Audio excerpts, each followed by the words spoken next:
Hi, everybody, and welcome. It is Thursday night. It's another busy night, and here's what I don't get. When there is a mass shooting and half of those victims who are shot and treated are under the age of 16, I think all holy hell should break loose in terms of finding the people responsible and then holding those people accountable. But all we're hearing right now, and I still don't get it because we are well past the 24-hour mark, is that there are 2 people who are detained and they're juveniles, and that's all you're allowed to know. What about charges? What about names? What about what happened? So here's what is odd. This is supposed to be the happiest day for most Kansas City fans, celebrating a Super Bowl victory. Instead, 23 shot, 1 dead. Again, half of those shot under 16. And 2 juveniles in custody, still no charges, still no names, still no story, other than we think there's a group of people who just didn't get along, just some kind of dispute.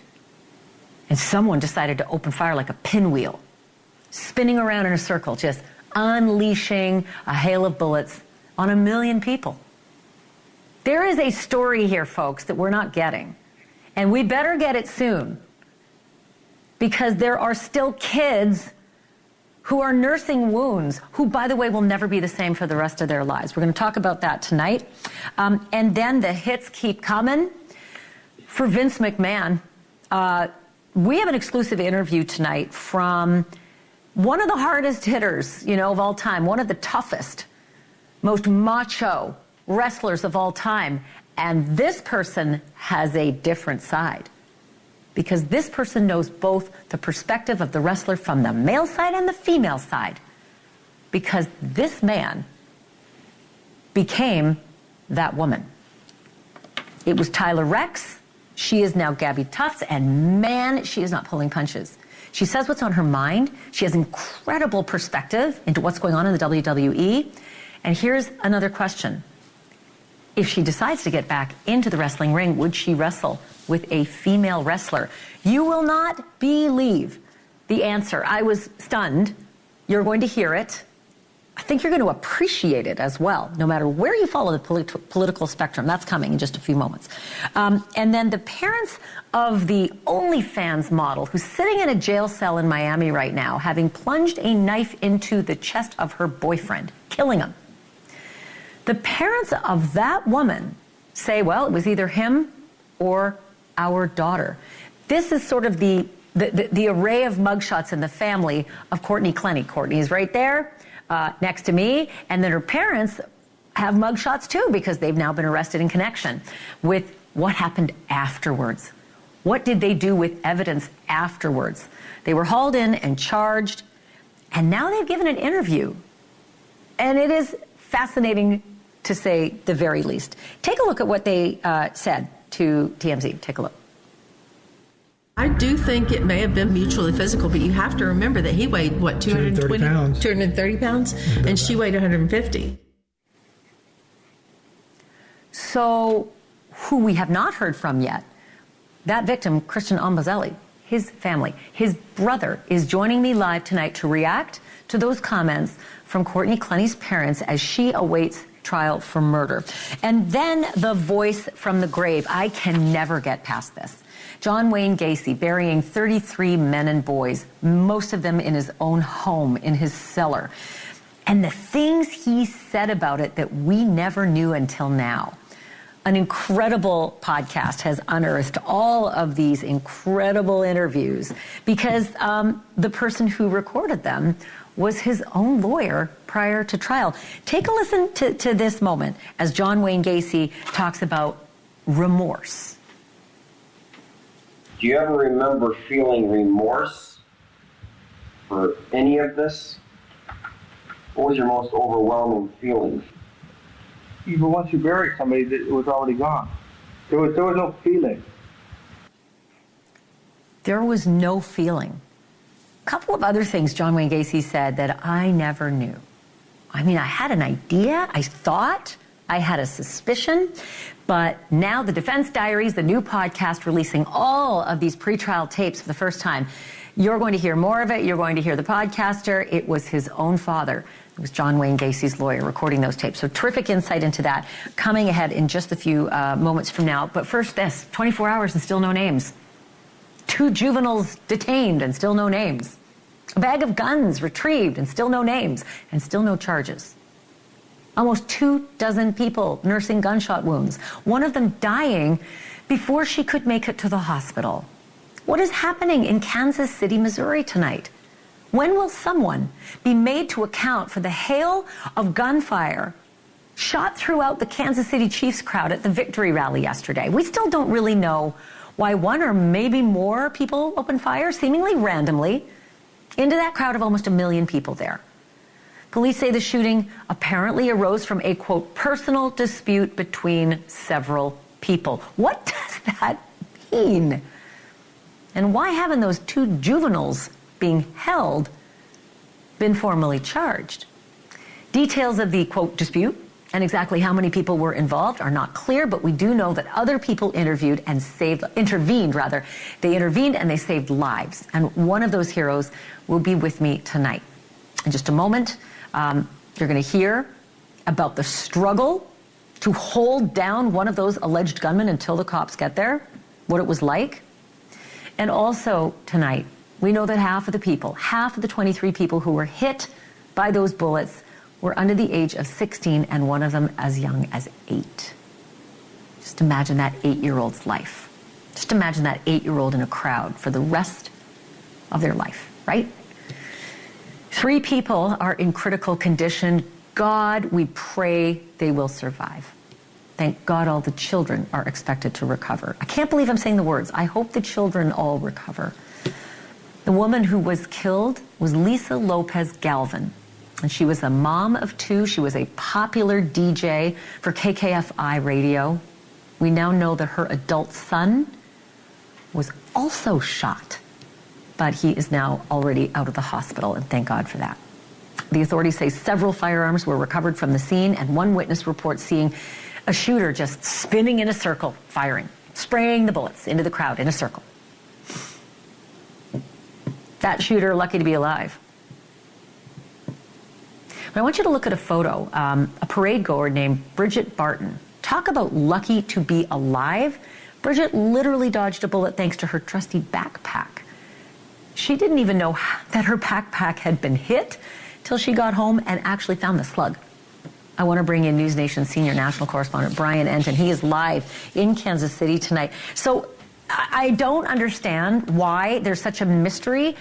You know, typically after a mass shooting, the shooter's dead, or they catch them and they name them and they put a picture out right away and we get some kind of motive, but everything seems to be so secretive. Are we learning anything more about the 2 juveniles in custody? No, and it is so frustrating, Ashleigh. We have been so frustrated all day. At first, they said they weren't even going to have any press conferences today. Finally, they have a press conference, released very, very little information. You said it, basically just saying that this was some kind of dispute, but not really saying anything else. We're outside the Children's Hospital tonight. It's enraging to think that half of the victims were just kids. Yes, they're all going to be okay, which is incredible news, but think about emotionally what they're now going to be going through. Many of them shot in the legs. Think about the trauma that, you know, the rehabilitation. They're going to survive. But there's still a lot that they've got to go through. And in terms of the 2 juveniles, we're not getting names, we're not getting charges, but we did just learn a little while ago, Ashleigh, that they're going to be in court tomorrow, family court, and that prosecutors intend to start the process of charging them as adults. But the way it works in Missouri, we're told, that process could take weeks. I just find it so weird to hear nobody's been charged, but they'll be in court tomorrow. That just, to me, is very backwards, but maybe I don't know the way it works there. So, and by the way, Brian, it just occurred to me as you were saying, you're in front of the Children's Hospital, and thank God that they're going to survive. I'm really sick and tired of saying, aren't we lucky that we survive mass shootings? Aren't we lucky when we don't die? Gosh, aren't we lucky that all we have are bullet holes and trauma for the rest of our lives? Aren't we lucky? I'm sorry, I just had to get that off my chest. It just makes me just seethe. Do we know at this point, Brian, if there's anyone else involved other than the 2 juveniles that they've got detained? Yesterday, I feel like there were 3. Now today it's 2. Do they think there are more out there who are part of this dispute? Another mystery, and you're right. Yesterday, they detained 3 people. It was 2 juveniles and 1 adult. Today, we find out they released the adult and only held on to the 2 juveniles. Why? Did they have the wrong person? Do they not have enough evidence? We don't know. But I can tell you, Ashleigh, because we've done stories here, Kansas City is a mess when it comes to crime and gang violence. For 4 consecutive years, they've had more violent crime than ever before. They had the highest number of murders ever last year, 181 murders. There are 400 plus officer vacancies. So this is a problem that they struggle with here. I know the Super Bowl headline is what's getting attention, but for the people who live here, they're not even surprised by this and the gang violence, and they're really frustrated they're not getting more information today. So the video that's playing between us is playing silently right now, and it's a perfect description of what happened in that actual moment. I don't know, can I just ask the control room if we have sound on that video? Because I want to stop down for... It's amazing. Roll it one more time so you can see the moment the gunshots are fired, and then you can watch just everyone scatter so quickly. Yeah, we're going to re-cue it, Brian, and then I just want to play it from the top so that everyone can hear the silence and then hear the gunshot. So here we go.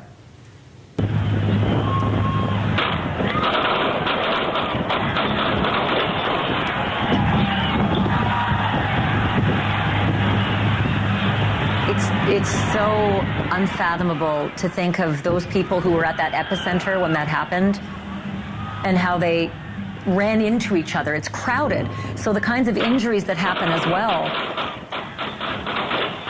Look at that.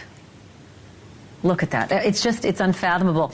A little bit more about the victims and how they're all doing. Were you able to talk to anybody today just to talk about conditions and where we stand with people, like the kids behind you getting out of the hospital? Yeah, so there's only a handful of kids who are still in the hospital, which really is a miracle. I mean, you look at that video, there were 1 million people out there. The fact that 23 people got shot, we're hearing that perhaps some of the bullets actually ricocheted off the ground and struck people in the leg. So there's so many families thankful that this wasn't more serious. So most of the kids are out of the hospital. You did mention it's so tragic. The one woman who was killed, her name's Lisa Lopez Galvin. She goes by Lisa G. Very popular on the radio here. What's so sad is that she was there with her son. He was shot in the leg. He's now been released from the hospital. The family at first thought maybe she had been rushed in for surgery and was going to survive. Later found out that she died there at the scene. And what's even sadder, Ashleigh, is they have extended family members, 2 young children, 2 distant cousins who were also out there at the festival, at the rally, and they were also shot. Those 2 kids also ended up in the hospital. So this is a family that is suffering tonight. Yeah, I couldn't believe, we just found that out tonight, Ashleigh. It's terrible. There was this vigil tonight for her and for the other surviving victims where friends of hers spoke. Take a listen to one of those friends. She knew you. You were her family. There's not a person on the street she would meet she would not talk to. She loved everybody. She was a big part of the community. Not only the Hispanic community, the West Side community, but Kansas City community. She was here to do good. She was a good person. This was senseless. Senseless. It's just so sad, Ashleigh. You see the images from the vigil tonight. There were quite a number of people out there. And also people now praying for her son. Again, he's out of the hospital, but he was also injured and shot in the leg. So many of Lisa Lopez Galvin's family members affected by that, and then a whole community as well. And remember, the kids all had the day off school, so that's why there were so many kids at this parade and rally. Brian Enton, thank you for doing this reporting. Keep us apprised if you hear anything about charges, because it's possible those charges will be announced in the next hour, so do just break into programming and let us know. Thank you for this. Yeah. Brian Enton reporting for us tonight. So undoubtedly, that bloodshed would have been a lot worse had it not been for my next guest and one or two other people as well. Paul Contreras was in that crowd. He was celebrating with the Chiefs and with his 3 daughters when he heard the gunshots, and he did what 99% of us would not do. He ran towards the danger and he tackled an alleged gunman to the ground and then held him there until the police arrived, no matter how much struggling. And earlier today, I spoke with Paul and his daughter, Alyssa Marsh Contreras, who began recording at the scene when that happened. Here's our conversation. Paul and Alyssa, thank you so much for joining me. This is a hard question to ask, but it's the most obvious. How are you both doing, given the amount of time you've now been able to process what happened? I think just with everything that's gone on, in the last 24 hours, I think we've processed it, but I don't think we've fully been able to exactly take in what, we kind of went through yesterday. Paul, it's miraculous if you think back to what you did, tackling someone with a gun who may have just unleashed hell amongst a crowd of 1 million people. Tell me about that moment. We're seeing the video. Tell me as much detail as you can remember.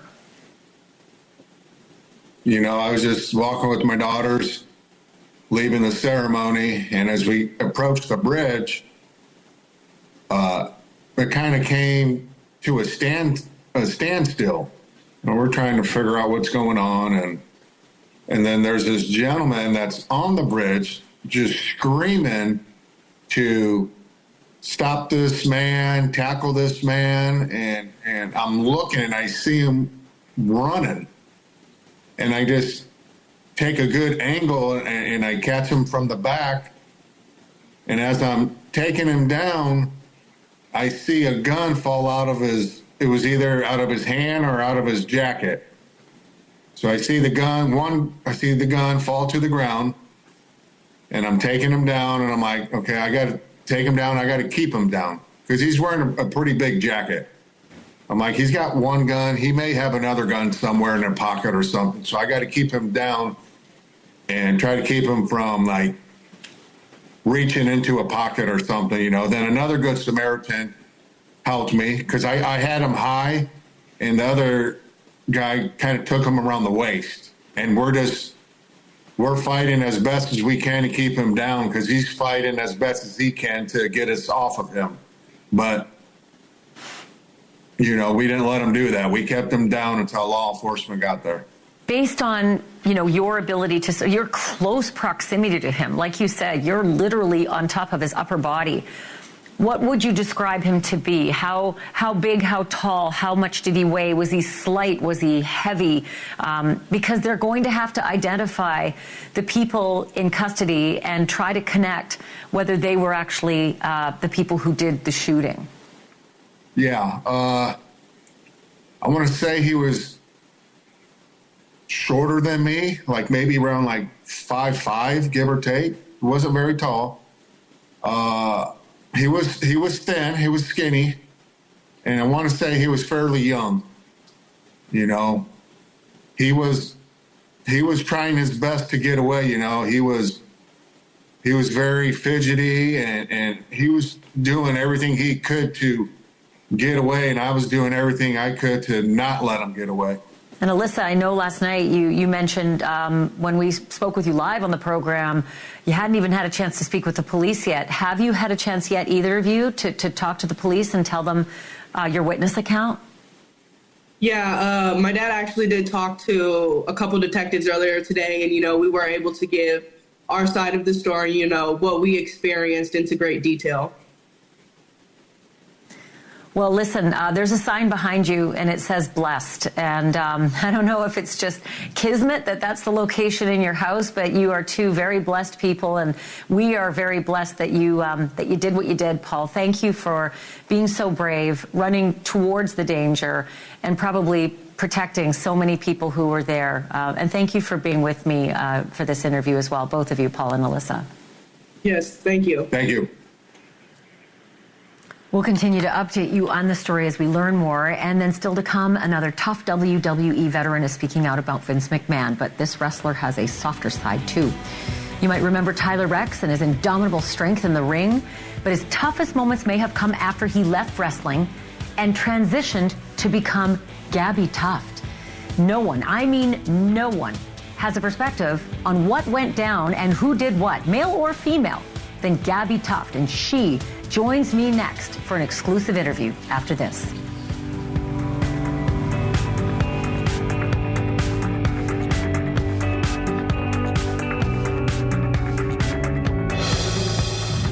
Superstars, the lesser knowns, the supporting players called jobbers.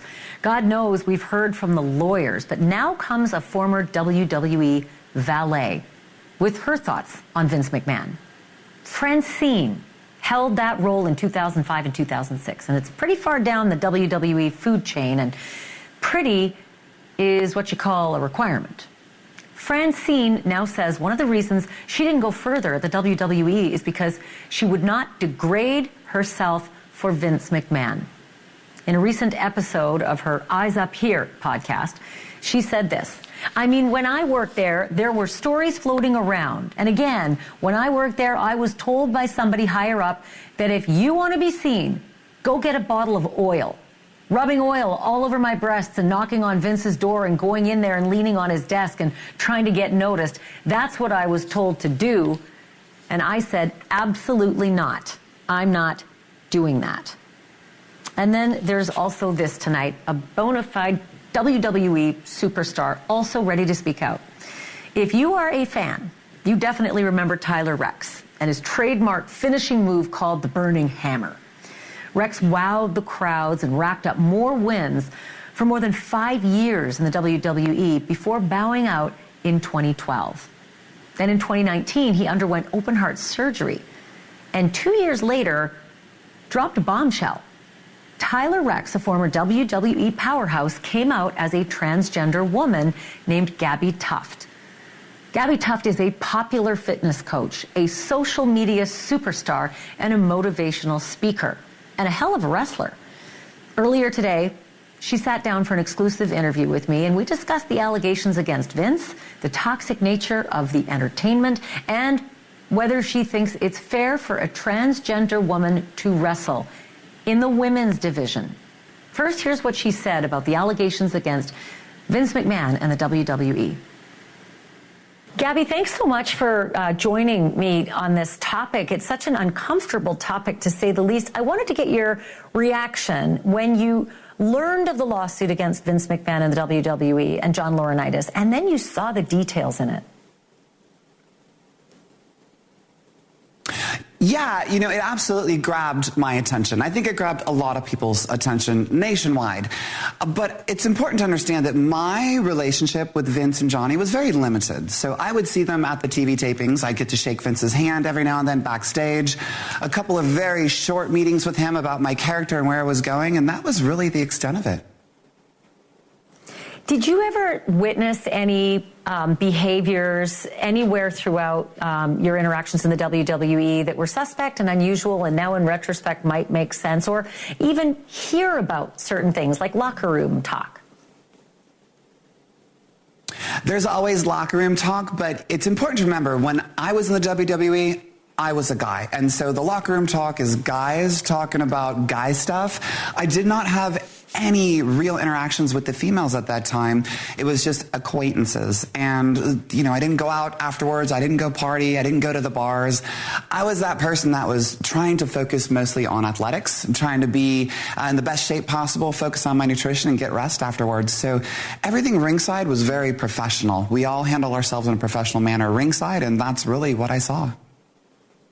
So you didn't get the feeling that, boy, there's some bad culture where I work. I'm going to keep my nose down and do my thing and just try to stay out of it. Well, in entertainment, we always understand that our performance is what keeps us in business. And so we're always making sure that what we are doing is the best possible. As far as bad culture, I think a lot of people were job scared when I was there because it's entertainment. And we're always making sure that we are on, and if we're not on, we don't do something that we know entertains the crowd, well, we know that it's not going to reflect highly on us. But as far as something toxic going on in the back, like I think we're referring to with the lawsuit, again, everything when I was there, I was ringside most of the time, training in the ring. And so that area where I spent most of the time, there's really not a lot that goes on there except rehearsals and training. So Gabby and I also discussed the possibility of her returning to the wrestling ring and wrestling against women. There's been a lot of debate over whether it's fair for transgender women to compete in women's divisions throughout sports, which is why it was all the more fascinating when she said this. Does that include you returning to the WWE and wrestling professionally again, and this time as a female wrestler? Now, wouldn't that be something? I will tell you, my intent is to absolutely make a return to the ring. And if it is just happens to be with WWE, that would be the perfect full circle story. And if I do go back, I think the entire world is going to be watching and wondering if I step in the ring with a guy, with a girl, what happens? And I know there are some people that aren't happy about it, but it's so important to remember that wrestling, it's entertainment. And what we do is meant to be entertainment. We protect each other in the ring. Sometimes we're in there with our best friends. And I am very much looking forward to protecting who I'm with, but bringing the absolute volume to the max entertainment. So with that in mind, it begs the question, given all of the controversy about trans women in sports competing against women, you must have contemplated that if you're thinking about getting into the ring with a female wrestler as a transitioned female. How do you weigh in on that? Even if it's entertainment, because it's a message as well, right? As well as a competition. Yeah, it absolutely is. And, you know, I want to make it very clear. I support every transgender competitor that wants to compete, or athlete that wants to compete in the gender category that they so desire to. I do believe that we need some better standards across the board to make it fair for both sides. However, when it comes to entertainment, and wrestling is literally sports entertainment, we want to be clear that, like I said earlier, we are protecting the other person. Back in training in the development territory, FCW, back in 2008 and 9 when I was there, we worked with the girls. They worked with us to learn certain things and to make sure they were protected. And now, even when I'm in the ring training with girls and practicing, they're the ones that have asked to train with me, and they're happy to train with me, and they know that I'm going to protect them in the ring. And as far as sending a message, I think it's a wonderful message that the females are asking to work with me. They know that I'll keep them safe, and they know that what we're going to do in the ring will be explosive, and it'll be incredibly entertaining. So the way if I'm reading you right, it's okay. It's not an issue in terms of competing against another female wrestler, being a trans female wrestler, because it's entertainment. If it were straight up competition, would the metric be different for you? So for me, I personally, if it was a legitimate, straight competitive sport, personally, I would not step into that ring. But given that it is entertainment, it's a different story. I believe we need better standards to make it fair across the board when it comes to competitive sports. But me, I recognize I have more muscle mass on my body than a natural-born female. My bone structure is much different. I can feel it in the ring. I know it. It's much different when I work with a natural-born female versus a male. And I can feel the muscle mass difference. I can feel the body frame. I know that. I'm well aware of that. But thank God this is entertainment, and that's what we bring. One last question, and that is, if you were to return to the WWE, given all of the controversy right now and so much that's coming out about what some people have really described as a toxic culture for women, how would you fit in there? How would your return be? What would it feel like? What would you be worried about, if anything? You know, I think my biggest concern would be a locker room situation because I'm not fully transitioned. And to be honest, I would never want to impose or invade a safe space for females. So I think my biggest concern would be where I get changed. And if I had to figure out a way to get my own space, not to impose on anybody, if I had to pay for it myself or something, I would do that just to ensure that the girls, the women, the females, they felt safe and that I was not intruding in their space whatsoever.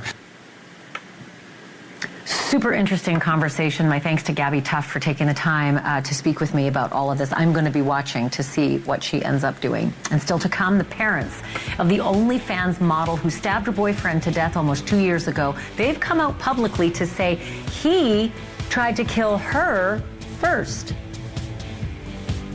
She said that she was passing out.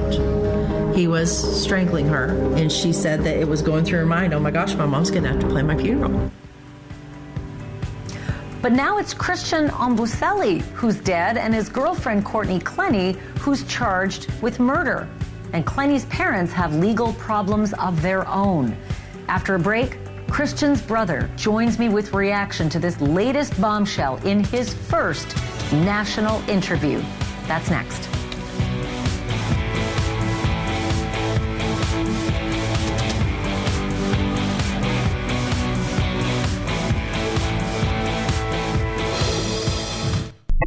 Tonight, the parents of the OnlyFans model charged with murdering her boyfriend say that easily it could have been the other way around and that it almost was. Courtney Clenny, or Courtney Taylor, as she was known to her 2 million fans online, plunged a knife into Christian Omboselli's chest in April of 2022. She's been jailed in Miami ever since, charged with second-degree murder, but she's claiming it was self-defense. And now in an interview with TMZ Investigates, her parents, Kim and Deborah Clenny, are claiming that just 2 weeks before that fatal fight, there was an almost fatal fight with Courtney, almost the victim. Did she ever tell you she feared he would kill her? Yes, he almost did. A couple weeks before that, she said that she was passing out. He was strangling her, and she said that it was going through her mind, oh my gosh, my mom's going to have to plan my funeral. I do think it may have been mutually physical, but you have to remember that he weighed, what, 230 pounds? And she weighed 150. What is not obvious, that elevator went directly to her landing to go into her apartment. And so you can see how desperate she is for him not to follow her. She's trying to push him off the elevator because she doesn't want him to come in. And you can see he's like a rock, her trying to push him out, and she can't push him out. And I think the people who have shown that video do tend to cut out the part where he has her in a headlock. He was swatting her off like a fly. He wasn't being harmed. Prosecutors want to introduce evidence of Courtney calling Christian a racial epithet. My bad, I forgot to tell you that. That doesn't make you to act and call me a Yes, thank you. Coming from thank you. She told me why she called him that. Because she wanted him to leave, and she said no self-respecting black man would stick around after being called that name. So she thought that was a way to get him to leave. Obviously didn't work. She liked him partly because he was black. I believe if Courtney were black or if Christian were white, we would not be here. After that interview was recorded, the Clennys themselves were arrested for allegedly tampering with the victim's laptop. They were arraigned just on Monday this week. Christian Omboselli's family was not involved in that TMZ documentary show, and they hadn't even heard the Clennys' comments until tonight. I am now joined by Jeffrey Omboselli, Christian's big brother, for his first national interview. We're also joined by Michael Haggard, the Omboselli family attorney. Welcome to you both, Jeffrey and Michael. Jeffrey, let me begin with you if I can. What is your reaction to what you've now heard the Omboselli, or the alleged perpetrator, Courtney Clenny's parents, claiming?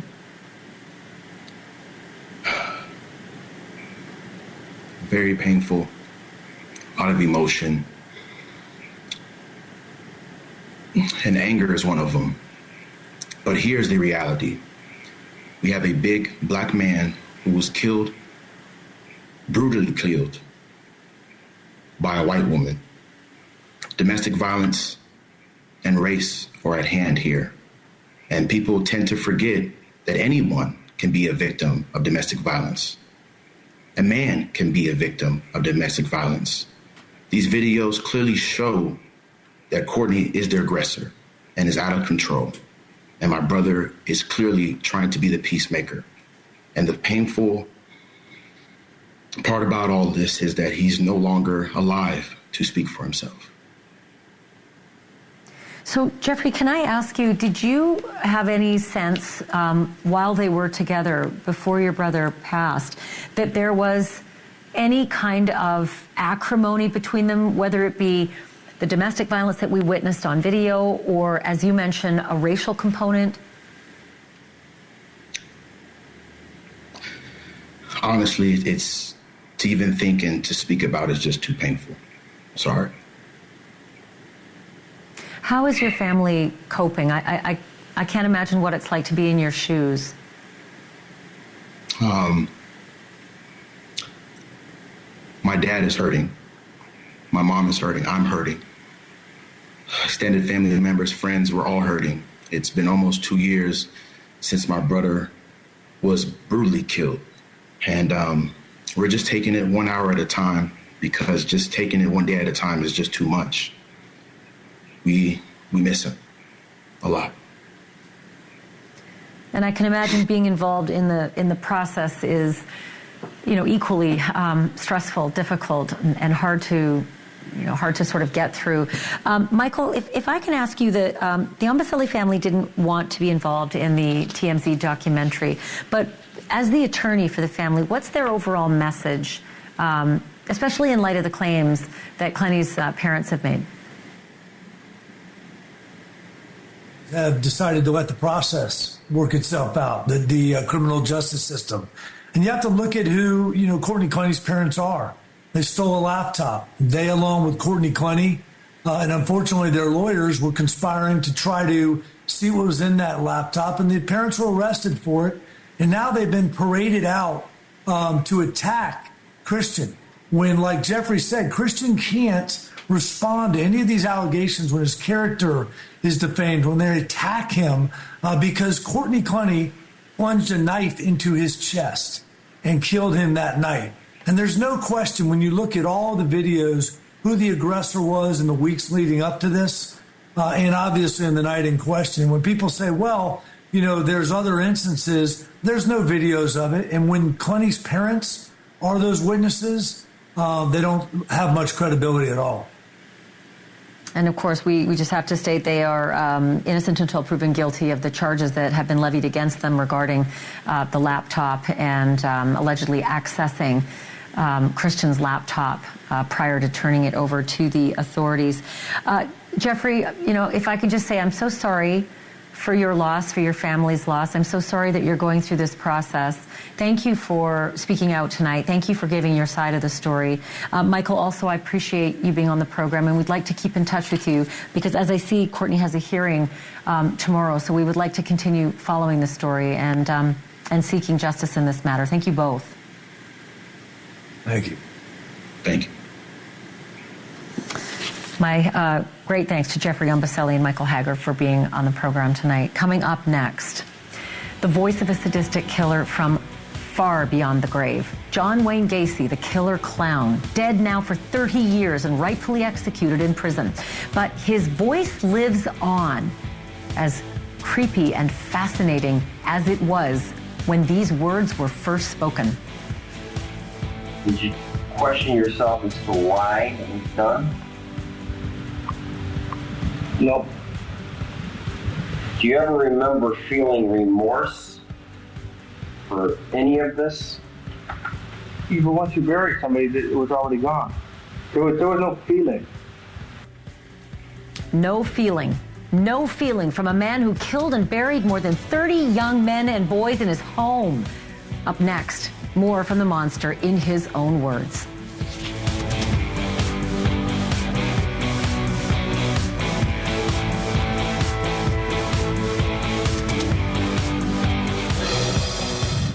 "33 young men and boys back in the 70s. He shocked the world even further when investigators found most of his victims were buried underneath and around his Chicago area home.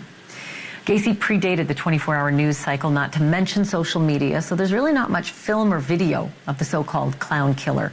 But a popular podcast is now presenting hours and hours of John Wayne Gacy's voice, recordings that have never before been heard in public. I want to get right to Bob Motta. He is a Chicago attorney. His father was John Wayne Gacy's trial lawyer back in the day. Bob, the defense diaries is absolutely riveting. Take me to the first clip and what we're going to hear in this iteration.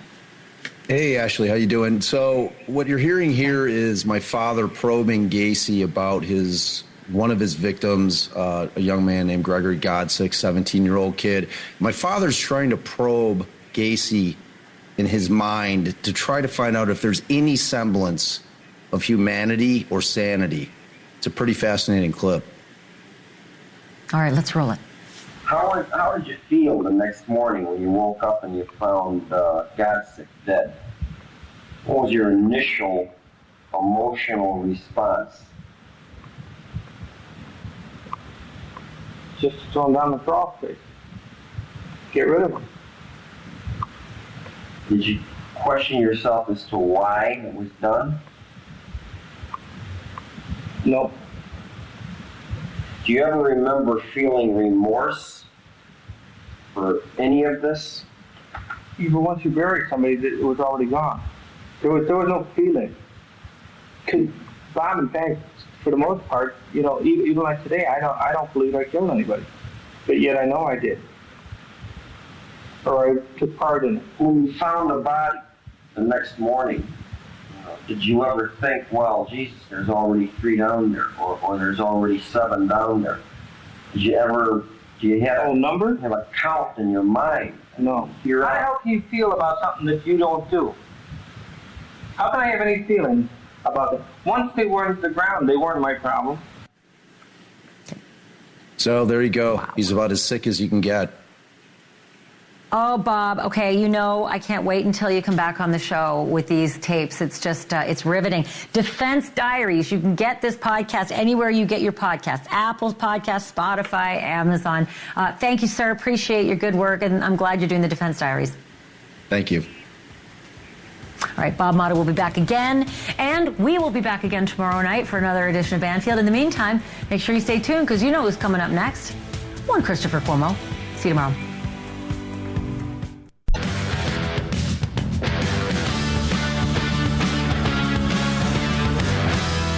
Hey everybody, I'm Chris Cuomo. Here's something we need to get after. Did you know that nearly half the people shot at that Kansas City parade were kids? I mean, come on. We have a 10-year-old boy who was shot, one of the most interesting wound stories I've ever heard.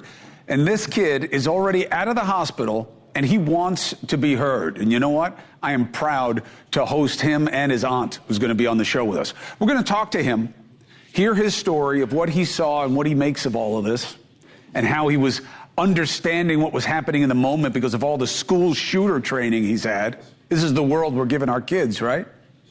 And then I want to look at why the authorities are being so quiet about who did this and why.